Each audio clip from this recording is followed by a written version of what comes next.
ఎందుకు చేస్తున్నాడు, దాంట్లో వచ్చే లాభం ఏంది, పైసలు తప్ప ఏమైనా ఉందో అలా ఏమీ లే. అదొక ఇస్కానోడు వాడొక ఫెనటిక్, ఈ సనాతనం వీడొక ఫెనటిక్. అంటే డే టు డే లైఫ్ ని దేన్ని ఎంజాయ్ చేయరు. ఈ క్రిస్టియానిటీ ఇదొక ఫెనటిక్. వాళ్ళు ఒక మంచి ఏమంటారు, ఒక ప్రకృతిని ఆస్వాదించారు, లేకపోతే ఒక జీవితంలో ఏది ఉండదు. ఈ ఒక పిచ్చి లోకంలో ఉంటారు. ఇక ఎంతసేపు వాడిని కన్వర్ట్ చేయాలి, ఈయన కన్వర్ట్ చేయాలి, ఇంతే. Very unfortunate. ఓకే, అంటే పిచ్చోళ్ళు అంటారు నా దృష్టిలో. ఓకే, సో కాబట్టి ఇక్కడ మన చర్చ అందులో ఇక సనాతనం గురించి చెప్పాలి. ఎందుకంటే వాడు గుళ్ళ పూజారి కానీ ఎవడు కానీ తెలుగులో చెప్పాడు అవి అర్థాలు.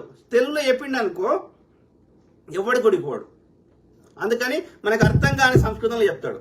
మళ్ళా మిగతా వాళ్ళ ఇప్పుడు మిగతా రిలీజియన్స్ లో ఆ బిలీఫ్ సిస్టమ్ ఫాలో అయిన వాళ్ళు, అంటే క్రిస్టియన్ ఫాలో అయినాడు ఎవడైనా పాస్టర్ అవుతాడు.